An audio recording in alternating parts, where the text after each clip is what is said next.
नमस्कार दोस्तों, मैं राकेश साहब का अपने YouTube चैनल दिव्य यात्रा में स्वागत करता हूँ। दोस्तों, आज हमारे साथ हैं देवेंद्र महाराज जी, जिन्होंने अपने जीवन में बहुत सारे कार्य करे हैं, जो मानते हैं कि नर सेवा नारायण सेवा होती है। उनके विचारों से आपको कुछ ना कुछ ज़रूर सीखने को मिलेगा। आइए बात करते हैं देवेंद्र महाराज जी से। नमस्कार देवेंद्र महाराज जी। राधे कृष्णा, आप सबको मेरा नमस्कार। राधे कृष्णा, जय सीताराम, जय राधे श्याम। महाराज जी, लोग बाग पैसा कमाने के पीछे पड़े रहते हैं। आपके मन में ये क्या विचार आया कि आपने एक अपना जो पारिवारिक जीवन है उसे विरक्त होकर जो एक संत जैसा जीवन जीकर नारायण सेवा नारायण सेवा कर रहे हैं? कि 55 साल के बाद गवर्नमेंट भी रिटायर कर देती है और राजे महाराजे भी अपना जो है ना राजपाट छोड़कर जंगलों में चले जाते थे अपने बच्चों को राजपाट संभालने के। अब हमारा इस कलयुग में जंगल तो रहे नहीं, तो अब हमने ये सोचा कि एक सेवा ही करनी है, तो हमें बाणप्रस्थ लेकर परिवार से दूर होकर ये एक सेवा करने का बीड़ा उठाया है। महाराज जी, आपने जो बीड़ा उठाया है वह आपका एकदम से मन तो बना नहीं होगा, उसके लिए आपने पहले से सोच रखा है, सोचा था? मैं बचपन से शुरू से कुछ भक्ति भाव का विचार से मैं था और मेरा बचपन का नाम भी भगत ही रखा गया था। और भगत नाम रखने से मुझे काफ़ी भगवान के प्रति भावना बनी। हमारे दादा 12 साल खड़े तपे, उसके बाद मेरे ताऊ जी भी साधु रहे, उनकी भी समाज जगदोली गांव है जमुनानगर में, वहाँ उनकी समाज है। उसकी तीसरी पीढ़ी में हमने अपना भगवान कृष्ण में आस्था रखी और मैं कृष्ण भगवान का भगत होने के नाते मैंने एक एनजीओ का एक सोसाइटी का गठन किया, जिसका नाम मैंने श्री भगवान के नाम पर रखा, श्री गोकुल धाम। महाराज जी, आपने जिस सोसाइटी का गठन किया है गोकुल धाम वृंदावन सोसाइटी, तो उसका मुख्य उद्देश्य क्या है? उसका मुख्य उद्देश्य है नर सेवा, नारायण सेवा। उसमें क्या है, सबसे बड़ा बेटी बचाओ बेटी पढ़ाओ प्रोग्राम मैंने रखा है कि गरीब बच्चों की लड़कियों के लिए बड़ी परेशानियां होती हैं, दूर दूर नहीं जा सकती, तो मैंने एक छोटा सा सिलाई केंद्र खोला हुआ है, जिसमें मैंने करीब 100-125 बच्चों को मैंने सिलाई सिखाई। उसके बाद सिलाई के बाद ब्यूटी पार्लर किया। ब्यूटी पार्लर के साथ साथ अब हमने एक कंप्यूटर सेंटर का भी गठन किया है, उसमें भी अब कंप्यूटर सेंटर शुरू करवाया है। और साथ में मेरे एक साथी हैं जो कोचिंग फ्री भी देने के लिए तैयार हो गए हैं। बोला वो राजेश कपूर जी हैं, वो कहते हैं आप महाराज जी इस बीड़े को आगे बढ़ाओ, मैं आपका साथ दूंगा और यहाँ फ्री कोचिंग भी बच्चों को फ्री पढ़ाएंगे जो कमज़ोर बच्चे होंगे। महाराज जी, संस्था आपने शुरुआत जब करी थी तो लोगों ने आपका साथ कैसे दिया? जो लोग होते थे उन्होंने आपके ऊपर ताने भी मारे होंगे, कुछ ऐसे मतलब जो टिप्पणी की होंगी जिससे आपका दिल है जो दुखी हुआ होगा? ऐसा है, 2016 में मैंने इसका गठन किया और ये ऑल इंडिया लेवल यानी नेशनल लेवल की बनाई है, तो कि मेरा मन वृंदावन में रहने का था, वहाँ एक वृद्ध आश्रम और संत आश्रम बनाने की इच्छा थी। उसके बेस पर ही मैंने ये एक एनजीओ का गठन किया।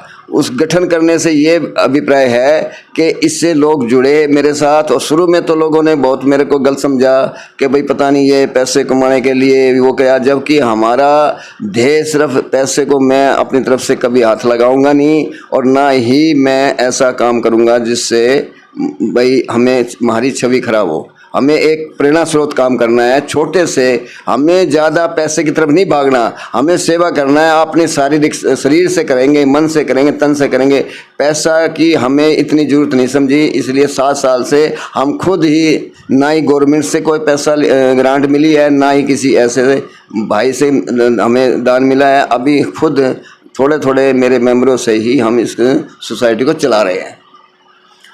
महाराज जी, क्या आपने कभी किसी भी राजनेता से रिक्वेस्ट की है?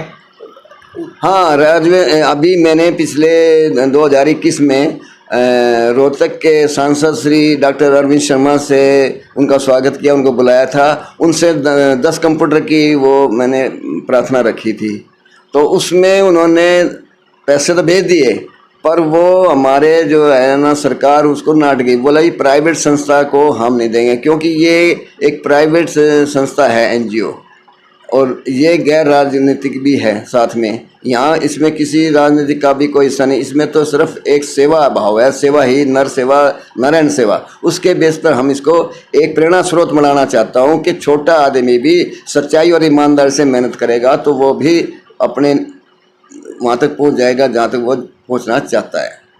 महाराज जी, आपने जो अभी सेवा स्टार्ट की हैं वो क्या क्या है?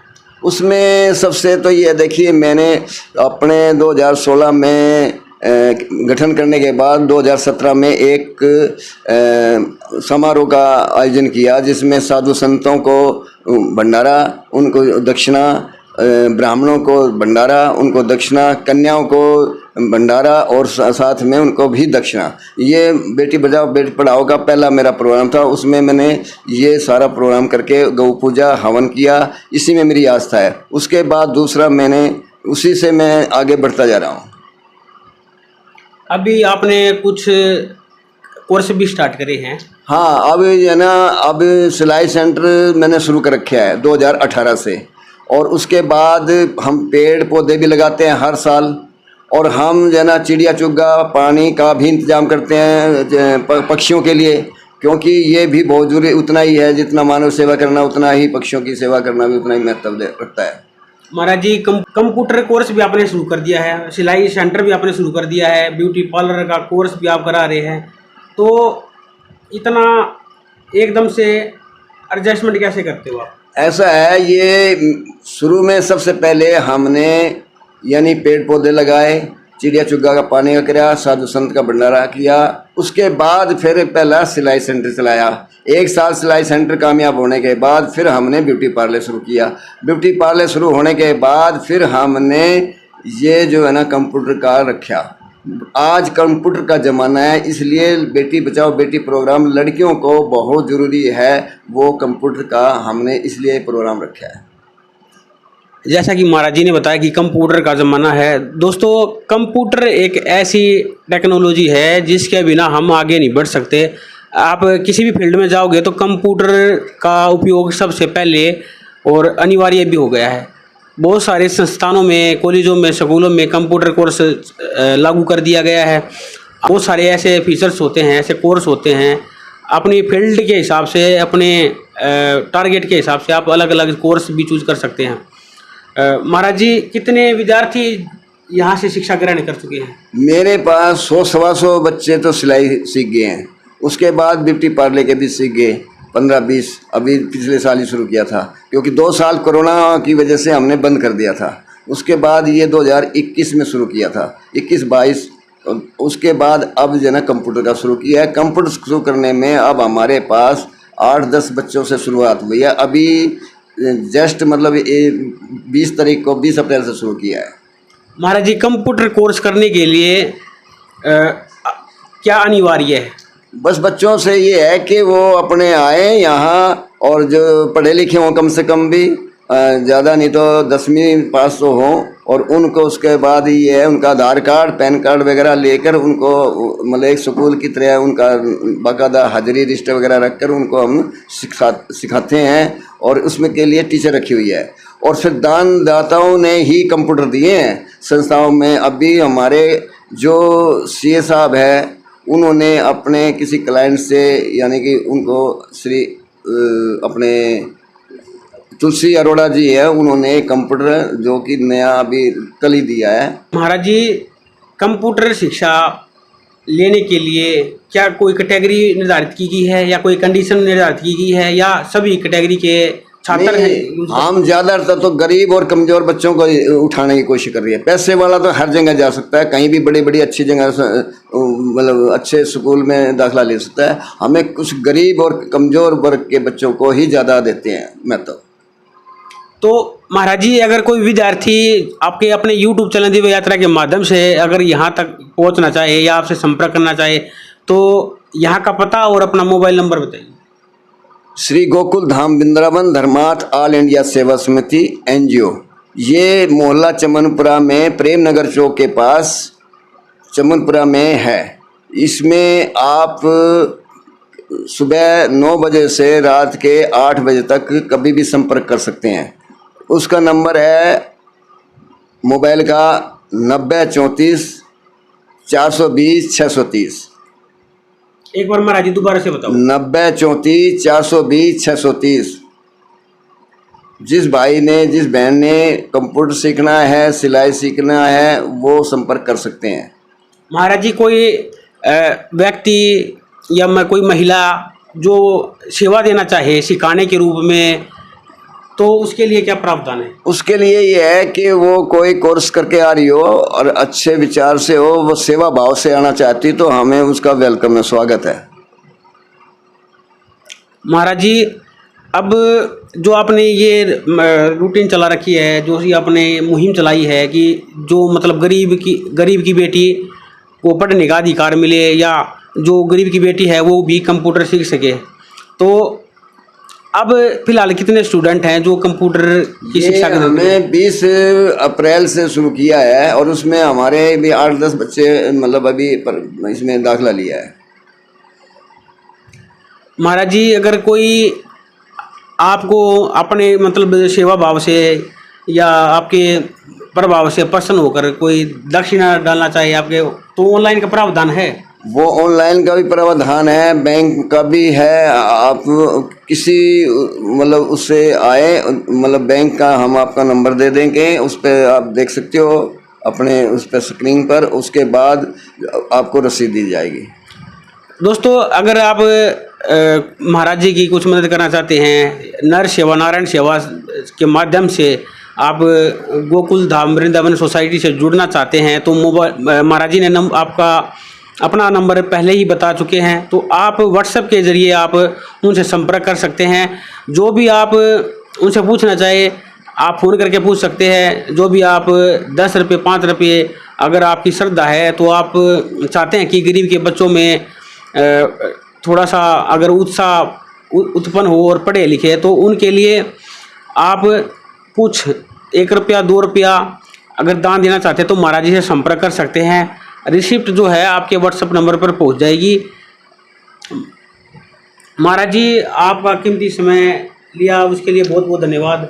आपका भी धन्यवाद, और सब भाइयों को जिसने ये सुना है और देखा है उनको भी धन्यवाद। जय श्री राधे, जय कृष्णा।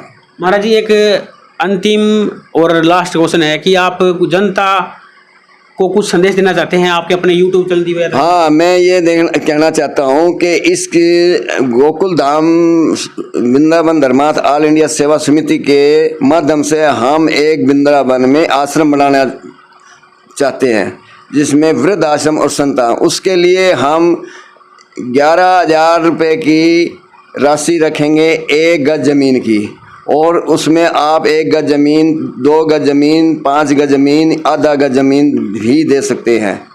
तो उसके लिए आप इसमें पूरा योगदान दें और आप लोगों के लिए हर सुविधा मिलेगी। वहाँ रहना फ्री, खाना फ्री होगा।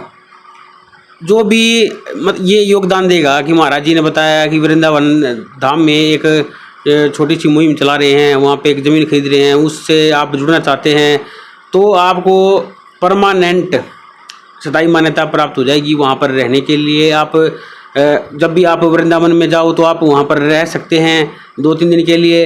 आपको खाना फ्री दिया जाएगा, आपको रहने के लिए स्थान दिया जाएगा और विशेष सुविधाएं प्राप्त होंगी आप लोगों के लिए। जो बुजुर्ग घर से दुखी हैं, बच्चे औलाद से दुखी हैं, वो हमारे पास रहेंगे। उनको रहना भी, खाना भी और कपड़ा भी देंगे। हमारे कोशिश है कि हम जब इस उम्र में ढल जाते हैं 60 साल में, तो हर आदमी, बच्चे, कोई भगवान ऐसा होगा जो औलाद बच्चों माँ बाप की सेवा कर, नहीं तो सब दूर भगाते हैं। और तकरीबन पैसे करोड़पति भी जा के वृद्धाश्रम में रहते हैं। इसलिए ये आज का कलयुग में बहुत ज़रूरी है वृद्धाश्रम और संताश्रम बनाना। दोस्तों हर वीडियो आपके लिए कुछ ना कुछ लेके आती है, कुछ ना कुछ सीखने को मिलता है। उसके लिए आपको अपने YouTube चैनल को सब्सक्राइब करना है, वीडियो को शेयर कर देना है, ताकि जो गरीब के बच्चे हैं, जो गरीब बेटियां हैं, बहनें हैं, वो कंप्यूटर शिक्षा अपनी शुरू कर सकें। तो उसके लिए जितना हो सके आप वीडियो को शेयर कर दीजिए। नमस्कार, मिलते हैं अगली वीडियो में।